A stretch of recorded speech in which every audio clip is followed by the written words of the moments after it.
इम्तियाज़ जी, आपका स्वागत है हमारे इस सफ़र हिंदुस्तान में, जो हमारे शो का नाम है। बल्कि ये शो नहीं है, ये एक जर्नी है। ये वो जर्नी है जहां हम हमारे देश को उस नज़रिए से देखेंगे जहां आज भी हमारा देश तरक्की कर रहा है। तरक्की कर चुका नहीं है, लेकिन कर रहा है। हालांकि हमारे पास सबसे ज़्यादा यंग पॉपुलेशन है, ये सारा हिंदुस्तान जानता है। फिर भी हमारी जो तरक्की करने की जो गति है वो धीमे होते जा रही है।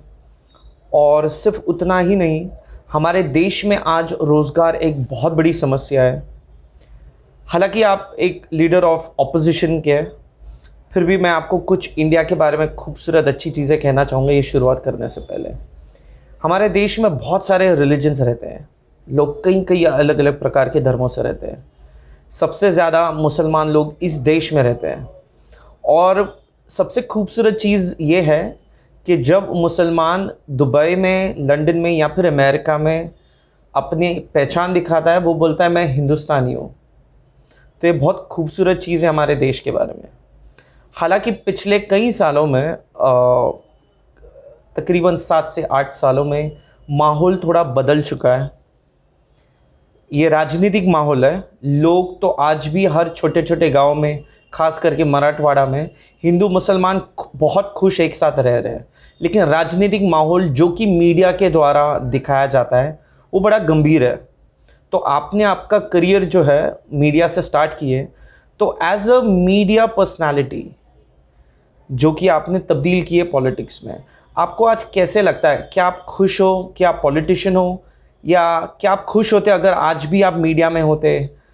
मैं सबसे पहले तो ये बता दूं कि बिल्कुल ये आपने सही बात कही है कि पूरी दुनिया के अंदर अगर कोई अनेकता में एकता का कोई बेहतरीन उदाहरण है तो वो हमारा भारत देश है, जहाँ पर हर कोई किलोमीटर के बाद ज़बानें बदल जाती है, खाने का तरीक़ा बदल जाता है, पहनने ओढ़ने का तरीक़ा बदल जाता है, लेकिन हर कोई भारतीय है करके और बड़े गर्व के साथ कहते हैं। आपने एक बात भी बहुत अच्छी कही है और बिल्कुल सटीक बात कही है, बहुत सही बात कही है कि पिछले 7-8 सालों के अंदर इस मुल्क के अंदर बहुत कुछ गलत भी हुआ है। गाँव के अंदर, शहरों के अंदर आज भी कई लोग हैं जो मेल मिलाप रखते हैं, जो कोई धर्म अपना अपना मानते हुए दूसरे धर्म का आदर करते हैं। लेकिन ये एक हकीकत है कि जब से एक ऐसी हुकूमत इस मुल्क के अंदर आई है जिन्हें एक बात समझ में आ गई है, अगर हम ये हिंदू मुस्लिम का खेल खेलते रहेंगे तो ही हम सत्ता में बने रहेंगे। और ये वो लोग करते हैं जिनके पास दिखाने के लिए कुछ होता नहीं है, तो जाति धर्म का मुद्दा उठाओ और उसके ऊपर अपनी राजनीति की दुकान चलाते रहो। हिंदुओं को ये डराओ कि देखो मुसलमानों से तुमको ख़तरा है, मुसलमानों को ये बताओ कि तुम अगर हमारे हिसाब से नहीं चलेंगे तो तुमको है तो भारत देश छोड़ना पड़ेगा, पाकिस्तान जाना पड़ेगा, कहीं अफ़गानिस्तान जाना पड़ेगा। इस तरह की ये जो बातें करते रहते हैं, ये वो लोग करते हैं जिनके पास कंस्ट्रक्टिव दिखाने के लिए कुछ नहीं है, बताने के लिए कुछ नहीं है कि मैंने अपने दौरे हुकूमत के अंदर ये अच्छे काम किया है करके। नहीं करे तो चलिए, जात धर्म मज़हब तो ये हमेशा एवरग्रीन इशू रहा है बेचने के लिए, तो ये करते आ रहे हैं। जहाँ तक आपने मुझसे ये सवाल किया है कि क्या मैं खुश होता पत्रकारिता है, बिल्कुल नहीं, क्योंकि इस मुल्क के अंदर पत्रकारिता नहीं होती है। पत्रकारिता के नाम के ऊपर दलाली की जाती है। वो अलग अलग राजनीतिक पार्टियों के लिए होती है, अलग अलग कॉरपोरेट हाउसेस के लिए होती है। ये आजकल की पत्रकारिता है। लेकिन मैं इसके अंदर पूरी ईमानदारी से ये भी कहना चाहूँगा कि हम हर एक को एक नज़रिए से नहीं देख सकते हैं। आज भी कुछ अच्छे न्यूज़पेपर्स बचे हुए हैं, कुछ अच्छे जर्नलिस्ट आज भी है, लेकिन अफसोस ये है कि किसी ज़माने के अंदर एडिटोरियल डिपार्टमेंट सबसे सुप्रीम हुआ करता था। बिल्कुल। हाँ, आज जो है वो मार्केटिंग डिपार्टमेंट है, तो एडिटोरियल के ऊपर आ गया है और वो ये तय करता है कि भैया इतना ऐड अपने को इसके पास से मिलता है, अब ये चोर है, बदमाश है, गुंडा है, कैसा भी है, इसकी खबर हमको दिखाना है। तो मार्केटिंग डिपार्टमेंट जब से हावी होना शुरू हो गया एडिटोरियल डिपार्टमेंट के ऊपर, उस दिन से पत्रकारिता ख़त्म हो गई। ठीक है, आपने 2 बात बताई। पहले कि आप आज के मीडिया जिस तरीके से चल रही है, जिस तरीके से मीडिया एक व्यवसाय है, आप उससे खुश नहीं है। और दूसरी चीज़ कि आप जाति धर्म की पॉलिटिक्स पिछले कई सालों से, बल्कि हम ये क्लियरली कह सकते हैं कि नरेंद्र मोदी जी जब से आए तब से ये जाति धर्म की पॉलिटिक्स को कुछ अलग ही स्तर पे ले जाया गया। आपने इशारों में उनका नाम लिए बगैर ही बता दिए थे कि 7 सालों के अंदर है तो ये माहौल बदला नहीं, लेकिन मैंने उनका नाम लेने का इसीलिए ज़रूरत पड़ी क्योंकि एक रिलीजियस, एक जाति पर जब पॉलिटिक्स चलती है, जब माइनॉरिटी, हर देश की जब माइनॉरिटी के खिलाफ एक सरकार खड़ी होती है, तो उसी तरीके से एक माइनॉरिटी दिन ब दिन मजबूत होने शुरू होती है। जैसे आपकी मजलिस पार्टी जो है AIMI, तो वो पार्टी की मजबूती तभी शुरू हुई जब नरेंद्र मोदी जी पावर में आए। जैसे कि आप पहले MIM इतनी बड़ी पार्टी नहीं थी, बिल्कुल ओवैसी असाउद्दीन जी का नाम बहुत मशहूर था इंडिया में, उन्हें एक मुसलमान का नेता करके देखा जाता था। हालांकि आज वो सिर्फ अकेले नहीं रहे, उनकी पार्टी में आप जैसे बड़े नेता आ चुके हैं और काफ़ी सारे मुंबई में वारिस पठान हैं और अन्य हमारे भारत के कई सारे हिस्सों में मजलिस की एक छाप बड़ी हो चुकी है, एक बड़ी पार्टी बन चुकी है।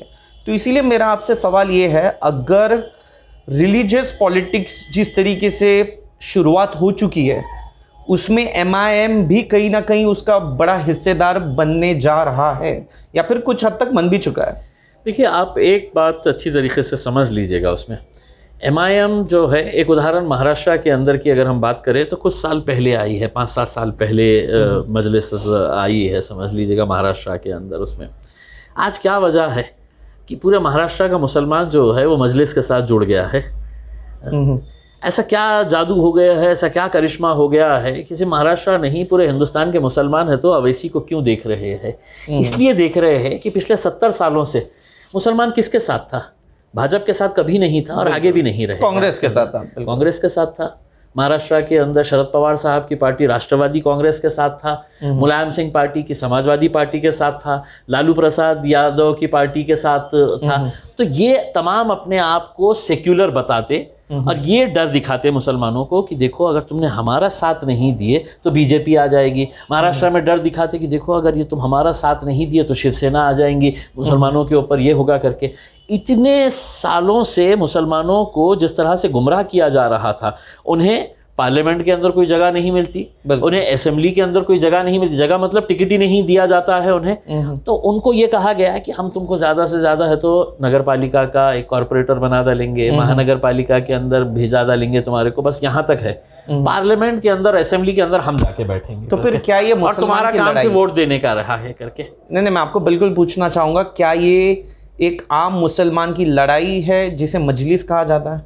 देखिए, बिल्कुल सही बात है। लोगों को जब ये एहसास होने लगा कि मैं इतने सालों से इन लोगों का साथ देते आ रहा हूं जो अपने आप को सेक्युलरिज्म के नाम के ऊपर मेरा वोट हासिल करते रहे हैं, लेकिन क्या वजह है कि मेरे इलाकों के अंदर है तो मुझे अच्छे स्कूल नहीं मिलते हैं, मेरे इलाकों में पुलिस स्टेशन ज़्यादा नज़र आते हैं, मेरे इलाके के अंदर गंदगी नज़र आती है। क्या वजह है कि एक शहर के अंदर 2 शहर बसते हैं, एक वो शहर है कि जहाँ पर वो रहते हैं और एक वो शहर है जहाँ पर हम रहते हैं, कि जहाँ पर है तो जो चीज़ें होना चाहिए वो चीज़ें नहीं मिलती है उसमें। तो कहीं ना कहीं एक रियलाइजेशन आया जब एक यंगस्टर्स, हम कम्युनिटी के यंगस्टर्स सोशल मीडिया के ज़रिए उनका अवेयरनेस क्रिएट हुआ, तो उनको ये एहसास होने लगा कि हमारी तो हर कम्युनिटी की पॉपुलेशन बढ़ती जा रही है, हर कम्युनिटी, हर कास्ट की, हर जाति धर्म की ये, लेकिन हर 5 साल के बाद सिर्फ हमारा ही रिप्रेजेंटेशन क्यों कम होता जा रहा है? किसी ज़माने के अंदर हम 28 MPs पार्लियामेंट के अंदर होते थे, 28 के 25 हुए, 25 के 22 हुए, 22 के 18 हुए, 15 हुए, अब 11-12 शायद एक है। नहीं, ये तो महाराष्ट्र से सिर्फ एकलौता, महाराष्ट्र से सिर्फ एकलौता एक हूँ मैं। हाँ, तो फिर अगर मुसलमानों की संख्या इतनी कम है तो आप हिंदुस्तान में मुसलमानों का राजनीति में एक प्रभाव किस तरीके से देखते हैं? क्योंकि एक नेशनल पार्टी तो नेशनल पार्टी होती है, बीजेपी को अगर कोई टक्कर दे सकता है, वो आज के तारीख में अगर कोई स्ट्रेंथ है, सेकेंड लार्जेस्ट पार्टी है वो कांग्रेस ही है। तो फिर जैसे MIM जैसी पार्टीज कांग्रेस को और स्लो करती है, कांग्रेस की ताकत और कम करती है, तो किसी दिन आप फ्यूचर हिंदुस्तान का क्या देखते हैं कि कांग्रेस खत्म हो जाएगा, हर राज्य में अलग अलग पार्टीज होंगे या फिर एक MIM का बड़ा हिस्सा होगा? हिंदुस्तान का फ्यूचर क्या है मुसलमानों के लिए खास? देखिए, हमारी तो ये सोच है कि अब कांग्रेस ने सुपारी ले ली है, अच्छा, कि साहब जब तक हम रहेंगे हम बीजेपी को सत्ता में बनाए रखेंगे करके। उसमें उनके अंदर की एक जो फाइटिंग स्पिरिट होना चाहिए, इलेक्शन किस तरह से लड़ना चाहिए, उनके पास भी बहुत अच्छे अच्छे लीडर्स थे। क्या वजह है वो छोड़कर गए हैं? क्योंकि कांग्रेस के अंदर इनफाइटिंग इतनी है, कांग्रेस के अंदर कोई किसी को मानने के लिए तैयार नहीं है। हमको भी ये लगता है कि एक वाइब्रेंट डेमोक्रेसी के लिए, एक लोकतंत्र के लिए अपोजिशन उतना ही स्ट्रांग होना चाहिए। बिल्कुल। लेकिन ये कमज़ोर, मरे हुए, बिल्कुल ख़त्म हो गए हैं। ये लड़ने से पहले ही हथियार डाल देते हैं उसमें। हम लड़ रहे हैं। आपको मैं मेरा उदाहरण अगर दूंगा तो 30 साल से है तो यहाँ का मुसलमान किसको वोट देता था? तो कांग्रेस को वोट देता था। जीत के कौन आता था 30 साल से? तो शिवसेना जीत के आती थी।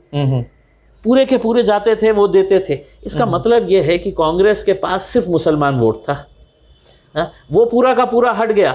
हमारे पास जब आया तो कांग्रेस की जमानत जब्त हुई, शिवसेना को हमने हराए और एमआईएम जीत के आई। तो ये ऐसे एग्जाम्पल्स। हमारा ये नहीं कहना है कि अगर आपको कांग्रेस को ये लगता है कि हम अकेले बीजेपी का फाइट नहीं कर सकते हैं, तो उन्होंने सोचना चाहिए कि हमने लाइक माइंडेड पार्टीज को हमने कैसा साथ में लेना चाहिए। तुम्हारी प्रॉब्लम ये है कि तुम मुसलमानों के वोट चाहती है लेकिन मुसलमानों का लीडर नहीं चाहती है। अच्छा। हाँ, तुमको अवैसी नहीं चलेगा, लेकिन अवैसी के को वोट देने वाले जितने भी है वो चाहते हैं कि हमारे पास आ जाए करके। उसके अंदर क्या वजह है आपकी? क्यों नहीं चाहते हैं आप? आज अगर देखा जाए तो हम आपको गारंटी के साथ बोलते हैं, हिंदुस्तान के किसी भी कोने में चले जाइए, आप राहुल गांधी को बुला लीजिएगा, प्रियंका को बुला लीजिएगा, सोनिया को बुला लीजिएगा, इनकी सभा के अंदर गाड़ियां भेजना पड़ता है। शरद पवार साहब की सभा आप लगा लीजिएगा, इनकी सभा के लिए गाड़ियां भेजना पड़ता है। और हमारे अवैसी साहब की सभा लगा लीजिएगा, दीवाने पैदल चल के आते हैं, मोटरसाइकिलों के ऊपर 100-100 किलोमीटर का सफ़र करके आते। क्या वजह है?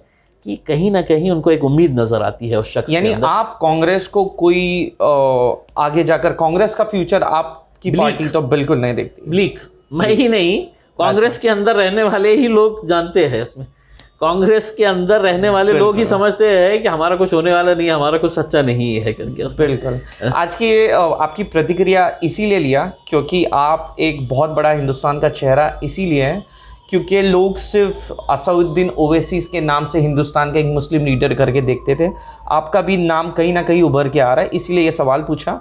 लेकिन अब से हम कोई भी सवाल राजनीति के ऊपर ज़्यादा नहीं पूछेंगे, बल्कि आप जब से पॉलिटिक्स में आए हैं आपने तब्दीली क्या लाए ये जानना बहुत ज़रूरी है। क्योंकि एक मुसलमान लीडर आए ये तो मुसलमानों के लिए बहुत अच्छा है, मुसलमान कम्युनिटी के लिए बहुत अच्छा है, लेकिन एक आम जनता के लिए, एक आम औरंगाबाद के इंसान के लिए आपने क्या किए? हमने लोगों के अंदर एक यकीन पैदा किए। एक डेमोक्रेसी के अंदर लोगों का विश्वास ख़त्म हो गया था। हमारी नौजवान नस्लों को ये लगने लगा था कि हम कितना भी करो, कुछ भी करो, हमारे हालात वैसे के वैसे ही पॉलिटिकल अवेयरनेस बल्कि बद से बदतर होते जा रहे हैं। हमने लोगों के अंदर जो विश्वास पैदा किया है वो पॉलिटिकल एम्पावरमेंट का हमने एक विश्वास पैदा किया है कि जब तक तुम्हारे इश्यूज़, प्रॉब्लम्स उसी वक्त हल होंगे जब तुम्हारा पॉलिटिकल एम्पावरमेंट रहेगा। तुम्हारी हर समस्या का हल जो है वो पॉलिटिकल एम्पावरमेंट से जुड़ा हुआ है। जब तक तुम अपने नुमाइंदे नहीं चुनेंगे, देखिए मुसलमानों को कोई ताजमहल नहीं चाहिए। औरंगाबाद के अंदर मुझे चुनकर दिए है तो ये नहीं एक्सपेक्ट करते हैं कि हमको एक ताजमहल बना के दो करके। उनकी ज़रूरियात जो है ना वो बहुत छोटी है ज़रूरियात उनकी। उनको चाहिए कि साहब मेरे गली के अंदर भी एक अच्छी रोड बन जाए करके, मुझे भी साफ़ सुथरा पानी मिल जाए करके, मेरे बच्चों को तालीम के लिए अच्छे स्कूल में एडमिशन मिल जाए करके। ये इनकी बेसिक ज़रूरतें हैं। वो चांद तारे आसमानों की ख्वाब नहीं देखते हैं उसके अंदर। वही ज़रूरतें उन्हें पिछले 70 सालों से पूरा नहीं हुआ है, इस वजह से वो अब हमसे उम्मीद लगाए बैठे हैं। हम हमारी तरफ से कोशिश कर रहे हैं। लेकिन आपने जो सवाल किया है ये बात सही है कि आज एक एमपी जब चुनकर आया है, मुझे हर रोज़ जिस तरह की दिक्कतों का सामना करना पड़ता है। महाराष्ट्र के अंदर हुकूमत किसकी है? तो कांग्रेस की। उनको ये तकलीफ सताती है कि ये चुनकर कैसा आ गया है, इसका वोट तो हमारी जागीर थी करके। उसमें एनसीपी वाले सोचते हैं कि मुसलमान दूसरी जगह गया कैसा है, इनके इफ्तार पार्टी के अंदर तो हम बार बार जाते हैं, टोपियां पहनते हैं, हमारे पूरे पवार परिवार जो है टोपियां पहनता है, खजूर खिलाते हुए है तो कोई मौलाना फ़ोटो खिंचाता है, दूसरे दिन है तो अखबार में फ़ोटो छपाता है और लोग खुश होते हैं कि देखो हमारे पवार साहब ने टोपी पहने हैं करके। ये एक दिन टोपी पहनने के लिए आते हैं, 364 दिन हमारी कौम को टोपियां पहनाने का काम करते हैं। आते हैं मेन मुद्दों पे। सबसे पहले आप हिंदुस्तान का, आपका देखने का नज़रिया हिंदुस्तान पर क्या है कि क्या हमारा हिंदुस्तान अच्छे से तरक्की कर रहा है? क्या कांग्रेस के काल में अच्छी तरक्की किया या फिर बीजेपी के काल में अच्छी तरक्की की शुरुआत हुई? कुछ तो अगर आपको चूज़ करना हो तो आप क्या करेंगे? देखिए साहब, तरक्की का मतलब ये नहीं है कि मैंने गुजरात के अहमदाबाद में 5,000 करोड़ रुपए का एक पुतला बना लिया हूँ सरदार वल्लभ भाई पटेल का। लेकिन रास्ते तो काफी बन रहे हैं। 50,000 करोड़ का पुतला बना दीजिएगा, सरदार वल्लभ भाई पटेल जो थे वो है। आप अगर कहेंगे कि मैं 20,000 करोड़ रुपए का एक पार्लियामेंट हाउस नया बनाने वाला हूं, क्योंकि मुझे किसी ज्योतिषी ने कहा है कि नया पार्लियामेंट हाउस अगर वास्तु के हिसाब से बनाएंगे तो मुझे ज़िंदगी भर है तो यहाँ से सत्ता से कोई हटा नहीं सकेगा।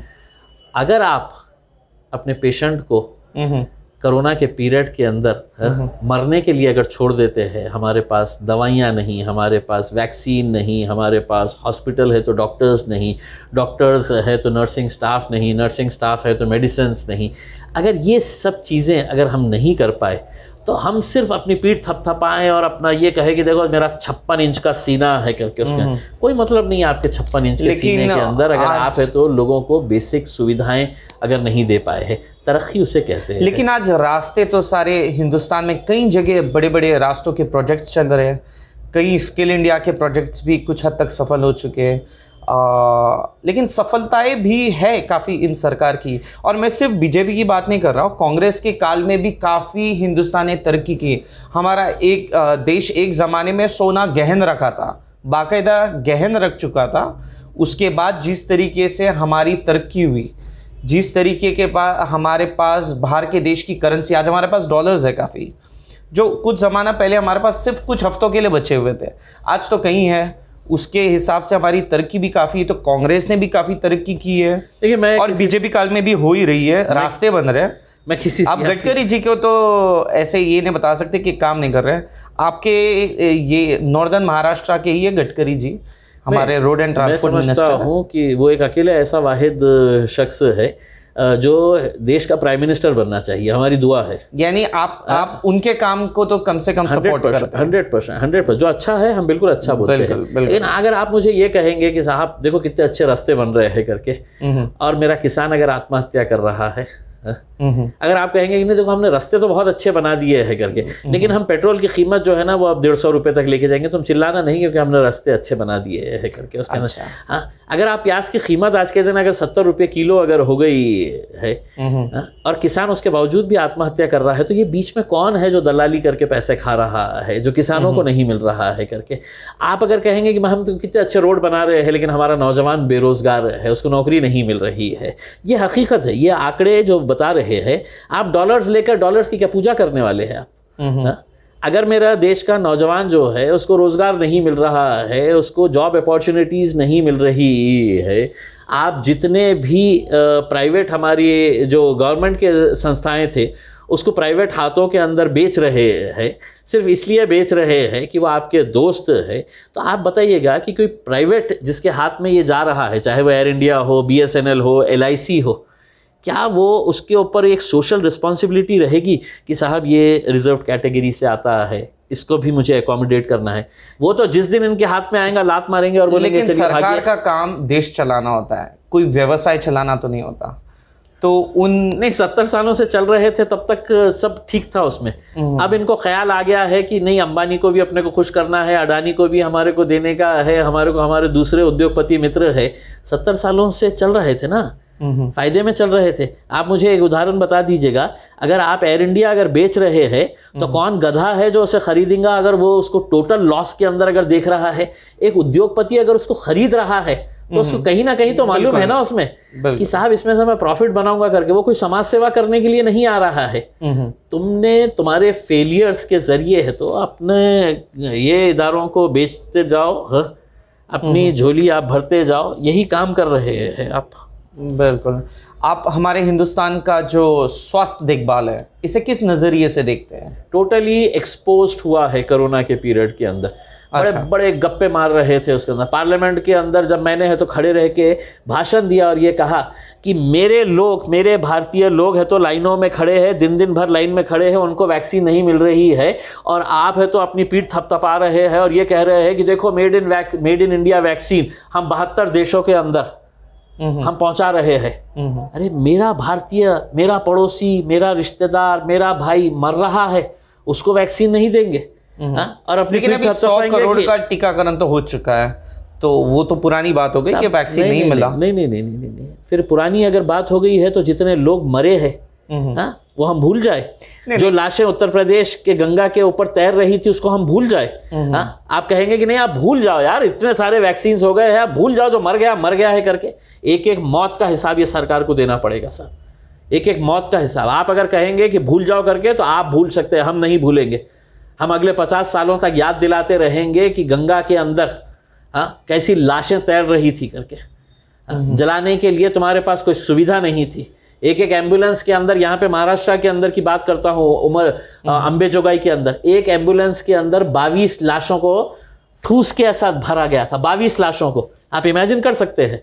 आप मुझसे कहेंगे कि भूल जाओ, नहीं भूल सकते हैं साहब। उनके परिवार के अंदर जिसका माँ थी, उसमें उस लाश के अंदर किसी का बेटा था, किसी का बाप था, और वो देख रहा है कि मेरे बाप को है तो कचरे की तरह है तो 22 लाशों को एक एम्बुलेंस के अंदर ठूस के है तो लेके जाया जा रहा है। हमारा हेल्थ केयर बजट तो बढ़ाए थे उन्होंने, बिल्कुल। मैंने बजट पिछला पढ़ा था, उसमें हेल्थ केयर बजट कई गुना तक बढ़ चुका था। मेरा भाषण है, आप सुनिएगा, और निर्मला सीतारमण जी जो हमारी फाइनेंस मिनिस्टर है उनका जवाब भी सुनिएगा। साहब, जो सेफ ड्रिंकिंग वाटर है, जो रूरल डेवलपमेंट मिनिस्ट्री के अंडर में आता है, सेफ ड्रिंकिंग वाटर का, उसको आपने निकाले वहां से और बोले हम हेल्थ के बजट के अंदर लेके आ जा रहे हैं करके। अच्छा। हाँ, तो ये सिर्फ आंकड़ों का गोलमोल था, पब्लिक को बेवकूफ बनाने के धंधे किए गए थे। हमने तो चैलेंज किए थे और आज भी चैलेंज कर रहे हैं। आप हमको बताइएगा, आपने दूसरे डिपार्टमेंट्स के वुमेन एंड चाइल्ड की एक अलग मिनिस्ट्री है, उसका बजट निकाले और कहा कि नहीं हम इसको हेल्थ के अंदर डाल दे रहे हैं करके उसमें। तो यानी कि जो एग्जिस्टिंग स्कीम्स वो रूरल डेवलपमेंट के अंडर में आती हो, वुमेन एंड चाइल्ड के उसमें आती हो, वो वहां पे चल रहे थे, उसका पैसा निकाले आपने और कहा कि नहीं हम देखो हेल्थ का हम बजट बढ़ा रहे हैं करके। वो स्कीम्स तो वैसे भी चल रही थी उसके अंदर। तो ये सिर्फ पब्लिक को बेवकूफ बनाने का। और हमने पार्लियामेंट के अंदर सवाल किया, आप यूट्यूब के ऊपर जाके देख लीजिएगा। उसमें निर्मला मैडम इतने तकलीफ में आ गई थी, इतनी गुस्से में आ गई थी हमारे ऊपर देख के, मुझे ऐसा लग रहा था कि उनके हाथ में कुछ रहता तो। हमारे हिंदुस्तान का जो रोजगार निर्माण है, जिसके लिए काफ़ी सारे नई नई योजनाएं लाई गई थी, नरेंद्र मोदी जी आए थे, सबसे ज़्यादा हमारी युवा पीढ़ी को ही प्रेरित किए थे कि हम आपके लिए रोजगार निर्माण करेंगे, इस देश की तरक्की कई हद तक बढ़ाएंगे। तो आप इसे किस नज़रिए से देखते हैं जब आज एक छोटे गांव का बच्चा जब ग्रेजुएट होता है, शायद मास्टर्स भी कर लेता है, फिर मुंबई जाता है और स्विगी या जोमेटो जैसी नौकरियां करता है, तो आप इस रोजगार निर्माण को किस नज़रिए से देखते हैं? और आपके पास क्या ऐसा कोई प्लान है, ऐसे कुछ योजनाएं हैं जो आपने सोच रखी कि शायद इतना कुछ करते तो शायद कुछ अच्छा हो जाता? देखिए, आप सिर्फ जोमेटो स्विगी की बात मत करिएगा उसमें। आज अगर चपरासी की नौकरी का एडवर्टाइजमेंट अगर आता है, चपरासी की नौकरी, तो उसके लिए है तो पोस्ट ग्रेजुएट स्टूडेंट्स अप्लाई कर रहे हैं गवर्नमेंट के उसमें। ये आंकड़े आपको देखिएगा उसमें। आज पुलिस कांस्टेबल की नौकरी के लिए कितने परसेंट हाई लोगों ने है तो अप्लाई किया है, कितने हाईली क्वालिफाइड बच्चों ने अप्लाई किया है, क्या वजह है इसकी? और आप अगर दावा ठोकेंगे, आपने तो नारा दिया था कि हमने 2 करोड़ नौकरियां देंगे करके। चलिए आपको चैलेंज करते हैं मोदी जी, आपको हम ओपन चैलेंज करते हैं। बताइए, हिसाब बताइए हमारे को, इतने सालों के अंदर कितने आपने करे हैं? 2 करोड़ का तो आपने खुद ने वादा किए थे कि हमको सत्ता में आने दिए, हम 2 करोड़ नौकरियां देंगे करके। उसमें कहाँ दिए हैं आप हमको बता दीजिएगा उसमें, और हम आपको आंकड़े देंगे फिर। वो तो अभी कोविड की वजह से ना हो सके, कोविड की वजह से हालात थोड़े खराब हो चुके, तो वो मुमकिन ना हो सका। लेकिन दूसरी एक बड़ी चीज़ मैं आपसे पूछना चाहूँगा, जो हमारे मराठवाड़ा और नॉर्दर्न महाराष्ट्र के जो किसान आत्महत्या करते हैं, ये चीज़ बड़ी दुखदायक है। और ये सिर्फ महाराष्ट्र में नहीं बल्कि हमारे हिंदुस्तान में कई जगह ये बढ़ते जा रहा है। ये कोई आंकड़े कभी कम नहीं होते हैं। इसका मुख्य कारण क्या है? काफ़ी बार हर सरकार आके कोई ना कोई कर्ज माफ़ी कर पाती है, लेकिन फिर उस पर इम्प्लीमेंटेशन ठीक से नहीं होता, जिसे मराठी में अंमलबजावनी नहीं हो पाती कहा जाता है। तो इसके ये मुद्दे पे आप किस नज़रिए से देखते हैं और इसका क्या आपके पास कोई सोल्यूशन है? जी, मेरे पास सोल्यूशन है, और किसी भी अक्लमंद इंसान के पास रहेगा, सिर्फ बेवकूफ़ सरकार के पास नहीं मिलेगा आपको। ये आपने बिल्कुल सही बताया है, और मेरे लिए बहुत ही अफसोस की बात है कि पूरे मुल्क में सबसे ज़्यादा अगर आत्महत्याएं होती है तो वो विदर्भा में, महाराष्ट्र में होती है, और मराठवाड़ा महाराष्ट्र के अंदर होती है। तो ये हमारे लिए, और ये औरंगाबाद मराठवाड़ा, हाँ, और इसकी एक उदाहरण के तौर के ऊपर मैं कुछ दिन पहले मेरे कुछ चुनावी क्षेत्र के अंदर गाँव में गया था, कन्नाड़, गंगापुर, वैजापुर। वहाँ पे जाते वक्त रोड के किनारे है ऐसे कई टन टमाटे पड़े हुए रोड के किनारे है, तो किसानों ने फेंक दिए हैं। मुझे ये हुआ कि इतने सारे टमाटे जो है ये किसानों ने क्यों फेंके हैं करके। अच्छा। आपको मालूम है कि टमाटों की कीमत मार्केट के अंदर क्या दी जा रही थी उन्हें? 50 पैसे प्रति किलो। अच्छा। यानी कि एक किसान जो फसल लगाता है, उसकी उगाई करता है, उसको ट्रांसपोर्टेशन करके है तो वो मार्केट के अंदर लेकर आता है, उसका जो मिनिमम खर्चा होता है वो मिनिमम खर्चा भी उसे नहीं निकल रहा है, उसको अपने जेब से पैसे डाल के है तो ट्रांसपोर्ट करना पड़ेगा, लेके आके बेचना पड़ेगा। तो वो सोचता है कि यार 50 पैसे अगर मुझे मिल रहे हैं तो उससे बेहतर ये है कि फेंक डालो करके उसमें। तो जब वो एक उम्मीद लगाता है कि मेरी फसल तैयार हो रही है, मुझे 2 पैसे मिलेंगे, हाँ, मेरा भी घर चलेगा, मेरे भी बच्चों को मैं कराऊंगा, और ऐसी इस तरह से अगर ये हो जाती है, हमारा ये कहना है कि क्या सरकार वो टमाटे नहीं खरीद सकती है? सरकार अगर फिक्स कर ले कि ठीक है भाई 50 पैसे नहीं है तो हम आपसे 2 रुपये, 5 रुपये, 10 रुपये जो भी कीमत रहेगी हम खरीदेंगे, तुम फेंको मत रोड के ऊपर, हम तुम्हारी मदद करेंगे। वो किसान मरेगा नहीं, वो किसान आत्महत्या के बारे में सोचेगा नहीं। उसके अंदर बारिश आ जाती है, पूरी मक्का बर्बाद हो गया है, पूरा कॉटन बर्बाद हो गया है। अब किसान लगा है सरकार के पीछे कि साहब हमारे को इंश्योरेंस कंपनी का पैसा मिलता नहीं है, क्योंकि इंश्योरेंस वालों ने ऐसे कायदे कानून बना के रखे हुए हैं कि वो किसानों के पास तक जाता ही नहीं है। ऐसी कंपनी को दिया जाता है जिससे है तो मिनिस्टर साहब सिर्फ है तो अपना पैसा, अपना कमीशन निकाल लेते हैं, लेकिन किसानों को कुछ मिलता नहीं है। तो कहीं ना कहीं ये बहुत बड़ी दिक्कतें हैं जिसको कोई हल नहीं करना चाहता है, क्योंकि किसान मर रहा है, किसान मर रहा है। एक आध मंत्री अगर मरा तो बड़ी खबर बन जाएगी, लेकिन किसान मर रहा है, आम आदमी है तो मरने के लिए ही आपकी ये सारी बातें जायज है, और आप सरकार, आप पावर में नहीं है, हालांकि आप एक सांसद है, लेकिन आपकी सरकार नहीं है, तो आप कर सके तो भी कुछ हद तक ही कर पाएंगे, ये बिल्कुल समझ सकते हैं। लेकिन अगर आप ऑपोजिशन में हैं तो आपके पास इतनी ताकत है कि आप रास्तों पे उतरे, इन सब लोगों के लिए लड़ सकें। एक सांसद होना यानी ऑफिस में बैठ के सिर्फ लोगों की मुद्दों को सुनकर लेना और कुछ छोटे स्तर पर उन्हें सॉल्व करना नहीं होता।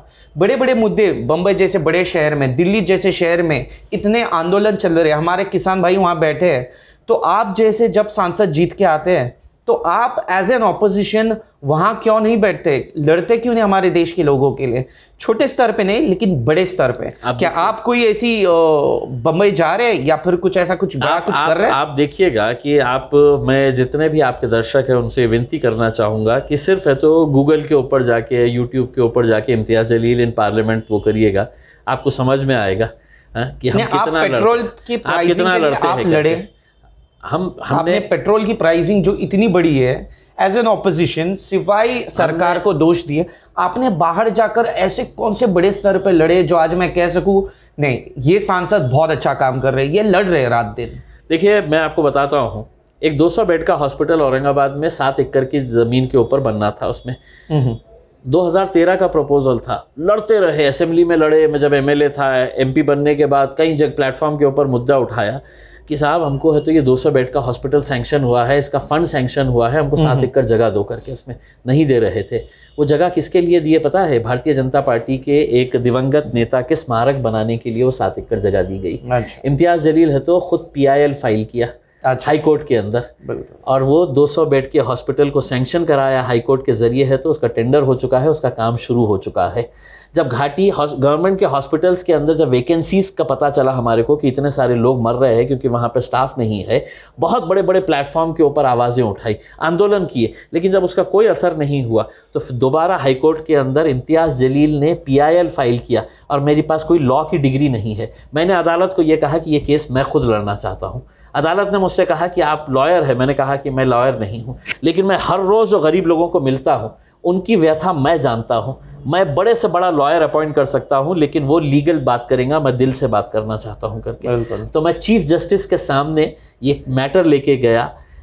चीफ जस्टिस के सामने 3 मरतबा हियरिंग हुई, उसके बाद कंटिन्यूस हाई कोर्ट के अंदर मैं खुद एज अ वकील बनकर खड़े रहता हूँ। आज मुझे खुशी है कि पूरे महाराष्ट्र के अंदर कई 100 नहीं हज़ारों से पोस्ट के एडवर्टाइजमेंट जो निकल रहे हैं उसके अंदर साफ लिख कर आता है इम्तियाज़ जलील मेंबर ऑफ पार्लियामेंट औरंगाबाद, इनके PIL के बाद हम ये इतने सारे पोस्ट क्रिएट कर रहे हैं और इसका एडवर्टाइजमेंट हमने इश्यू कर दिया है। बिल्कुल, ये तो ये हमारी लड़ाई है। हमारी कुछ अच्छे भी काम किए हैं हमने, आप ये मैं समझिएगा। यही चीज़ मैं आपसे पूछना चाहता था, क्योंकि आज अगर जो तेल का भाव है, जो हमारा पेट्रोल डीजल का भाव है, इसके बारे में हमारे देश के युवा लोग बात करने से भी कतराते हैं। ये वही युवा पीढ़ी है जो कुछ ही साल पहले बीजेपी से पहले लोग लड़ते थे पेट्रोल के भाव पर, गाने बजते थे जोर जोर से, महंगाई कम होनी चाहिए करते थे, लेकिन आज नहीं कर पा रहे वो। नहीं, वो क्या है, वो भक्ति में इतने मलिन हो चुके हैं। और सिर्फ युवा की बात नहीं करिएगा, आप माननीय आदरणीय पंतप्रधान नरेंद्र मोदी जी के भी भाषण सुनिएगा। पेट्रोल कितना चाहिए, हाँ, स्मृति ईरानी रोड के ऊपर है तो 10 रुपये का अगर गैस की सिलेंडर बढ़ जाती तो रोड के ऊपर है तो सिलेंडर लेके बैठ जाती थी। तो आप जो सत्ता में आ गए हैं, आप ये जब कर रहे हैं तो आपकी हरकतें देखकर जो गिरगिट होती है ना, वो भी शर्मा जाती है। वो बोलती है कि यार इतने अच्छे रंग तो मैं भी नहीं बदलती हूँ जितने ये रंग बदलते हैं करके। जब विपक्ष में थे तो देखिए कैसे तेवर थे, अब सत्ता में आ गए हैं तो देखिएगा। हाँ बिल्कुल। तो फिर आप क्योंकि पेट्रोल ये बहुत बड़ी समस्या है, पेट्रोल और डीजल सबसे बड़ी समस्या है, क्योंकि आज शायद टमाटर 60 से 70 रुपया प्रति किलो है। प्याज, टमाटर भी इतना महंगा हो चुका है, प्याज की बात तो अलग है, लेकिन टमाटर इतना महंगा हुआ। हमारे हर खाने के पदार्थ में टमाटर सबसे, प्याज और टमाटर सबसे पहले जाता है। तो इतना महंगा टमाटर, मैं बम्बई के शहर की बात कर रहा हूँ क्योंकि मैं कल वहीं से आया हूँ। तो इतना महंगा टमाटर, और इसका मुख्य कारण होते हैं हमेशा कि पेट्रोल का भाव ज़्यादा है, ट्रक से सब्जी मंडी से घर पहुँचाने तक टमाटर महंगे हो जाते हैं। तो ये जो तेल के भाव की जो लड़ाई है, इसे आप पर्सनली, आपके पास कोई प्लान है कि आप कोई आंदोलन करने के लिए कुछ कर रहे हैं? PIL की बहुत अच्छी बात है, ये तो मुझे बहुत खुशी भी आपकी है। मुझे एक सवाल, सड़क पे लड़ाई होना जरूरी है। मुझे एक सवाल ये करना है, हाँ। क्यों लड़ाई करना जरूरी है? आपको लोगों ने चुनकर क्यों दिया है? सरकार में जो बैठे हैं वो इसीलिए चुनकर दिया ना कि साहब पिछली जो सरकार थी वो हमारे उम्मीदों के ऊपर खरी नहीं उतरी, इसलिए हम तुमको चुनकर दे रहे हैं, तुम हमारे साथ इंसाफ करें। सरकार को ये नहीं मालूम है, आदरणीय पंतप्रधान जी को ये नहीं मालूम है कि पेट्रोल की और डीजल की कीमतें जब बढ़ती है तो ऑटोमेटिकली सभी चीज़ों के रेट्स बढ़ जाते हैं। हाँ? तो इसके लिए आप क्यों उम्मीद कर रहे हैं कि नहीं इम्तियाज़ जलील सड़क के ऊपर आएगा तब मैं कम करूंगा करके? उसमें अरे तुमको चुनकर दिया इसीलिए क्योंकि आज या तुम गफलत की नींद में सो रहे हैं कि नहीं इम्तियाज़ जलील आएंगे और हमको जगाएंगा करके उसके अंदर, ऐसा तो नहीं है ना। मेरा ये दायित्व बनता है कि मैं आपसे इसीलिए पूछूं क्योंकि आज 1 साल के ऊपर मैं उन किसानों को दिल्ली की सड़कों पर बैठा हुआ देख रहा हूँ, मुझे बुरा लगता है। तो आज मैं अगर किसी जनता को जाकर पूछूं जो अपने काम में बहुत बिजी है, जिन्होंने अपने सांसद को चुने, तो शायद से आपके औरंगाबाद की सांसद जिन्होंने आपको चुना है, अगर वो सुने कि हमारा सांसद हमारे लिए क्या कर रहा है तो ये बहुत बड़ी खुशी की बात होगी। तो इसीलिए मैं आपसे वापस एक बार ये सवाल पूछना चाहूँगा, क्योंकि हमारा जिस तरीके से ग्राउंड लेवल पे जो लड़ाई होती थी 2014 से पहले वो खत्म हो चुकी है। आज वैसी लड़ाई की शुरुआत क्यों नहीं हो सकती? आप देखिएगा 27 नवंबर को हमने एक आवाज दी है कि चलो मुंबई, चलो मुंबई बोल के एक नारा दिया है। अच्छा। पूरा महाराष्ट्र देखेगा उसे। आप जो कह रहे हैं ना कि सड़क की लड़ाई कैसी होती है करके, अच्छा, पूरा महाराष्ट्र नहीं पूरा हिंदुस्तान देखेंगे। हम किस लिए जा रहे हैं? हम जो हमारे हुकूक है, हमारे जो राइट्स है, उसके लिए हम वहाँ पे पूरे महाराष्ट्र के लोगों को हमने कहा है कि आओ करके। और हम अपनी गाड़ियों के ऊपर है तो कोई हरा नीला पीला सफ़ेद झंडा नहीं लेके चलने वाले, भगवा झंडा तो नहीं लगाने वाले हैं, हम तिरंगा लगा कर जाने वाले हैं हर गाड़ी के ऊपर। और इसलिए जा रहे हैं कि हम सरकार को ये बताना चाहते हैं ये तिरंगा भी हमारा है, इस मुल्क के अंदर हम भी रहते हैं, हमारे भी राइट्स है, कुछ वो राइट्स को ख़त्म किया जा रहा है, जो हमारे हक़ की चीज़ें हैं वो हमसे छीनी जा रही है। उसके लिए हमने एक आवाज़ दी है। मैं तो चाहूँगा कि 27 तारीख के दिन आप देखें कि हम सड़क की लड़ाई कैसे लड़ते हैं। बिल्कुल, ये बहुत खुशी हुई सुनकर। एक आखिरी सवाल आपसे पूछना चाहूँगा कि क्योंकि मजलिस एक मुसलमान का चेहरा है और कई हमारे देश की राज्यों की सरकारें ऐसी है जो दूसरे धर्मों की, जैसे हिंदू धर्म के भी चेहरे, जैसे यूपी में योगी आदित्यनाथ एक हिंदू चेहरा देखा जाता है हमारे हिंदुस्तान में। तो आज एक हिंदू इंसान महाराष्ट्र में या फिर हमारे हिंदुस्तान में एक मजलिस का सांसद जीत के आए, ऐसी इच्छा क्यों रखे? क्योंकि वो तो मुसलमानों की ताकत बढ़ाता है, यानी हर इंसान चाहता है कि मेरे जात वाला उस ताकत में रहे ताकि मेरे लिए कुछ कर सके। तो कोई मुसलमान सांसद को एक हिंदू इंसान क्यों देखे? देखिए मैं आपसे रिक्वेस्ट ये करूँगा, चूँकि आप औरंगाबाद आए हैं तो आप जाइए और किसी भी नॉन मुस्लिम से आप पूछिएगा कि इम्तियाज़ जलील का काम कैसा है करके, किसी से भी पूछिएगा आप उसमें, ख़ासकर जो पढ़े लिखे लोग हैं जो जानते हैं कि डेवलपमेंट क्या है करके है, आप उनसे राय ले लीजिएगा। देखिए मैं अपनी वाहवाही तो करवा सकता हूँ, अपनी ज़बान से अपनी तारीफ़ कर सकता हूँ, लेकिन आपकी ज़िम्मेदारी ये है कि आप लोगों से जाके cross section of the people आप उनसे जाके पूछिएगा कि इम्तियाज़ जलील का काम कैसा है। मैं इम्तियाज़ जलील यहाँ पर MP बनकर चुनकर आया हूँ तो आप यकीन मानिए कि सिर्फ मुसलमानों के वोटों के ऊपर चुनकर नहीं आया हूँ। अच्छा। एजुकेटेड यंगस्टर जितना भी था औरंगाबाद का, irrespective of what caste he belonged to, अच्छा, चाहे वो मराठा समाज का हो, ब्राह्मण समाज का हो, दलित समाज ने तो पूरी ताकत के साथ मेरे पीछे खड़े रहे थे, ये लोगों ने वोट दिया है। अच्छा, एज ए यंगस्टर आपने ये नहीं देखा है कि यार ये बंदा तो MIM पार्टी का है, मैं कैसा वोट दूंगा। उन्होंने ये देखा कि यार 5 साल से ये MLA है औरंगाबाद का, and the way he is working, मेरी ये जिम्मेदारी है कि इसको मैं MP बनाऊंगा करके उसमें, and they all voted for me. यानी एक विधायक का काम देखकर सांसद करके आपको यकीनन अगर उस वक्त मैंने काम नहीं किया होता सबके लिए तो बोले होते कि नहीं फक्त ये सिर्फ मुसलमानों के लिए काम करता है करके। जब अच्छा। यहाँ के यंगस्टर्स ने देखा नहीं, he is fighting for roads, he is fighting for gardens, he is fighting for good schools, infrastructure, तो उसको लगा कि यार नहीं है, ये मुझे सवाल इसीलिए पूछा क्योंकि जब भी हमारे इंडिया के बड़े न्यूज़ चैनल्स जो है, हालांकि इलेक्ट्रॉनिक न्यूज़ चैनल जो सैटेलाइट TV न्यूज़ चैनल है, इनकी लाइफ की टाइम बहुत कम है।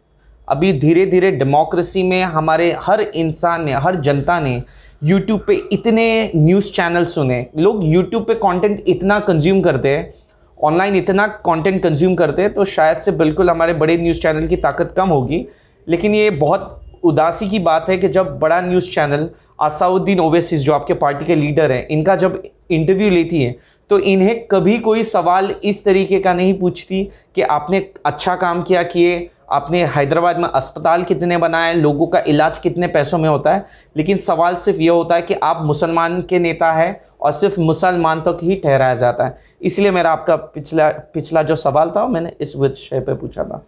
आपका धन्यवाद कहना चाहूँगा। Thank you and thank you very much. बहुत बहुत शुक्रिया।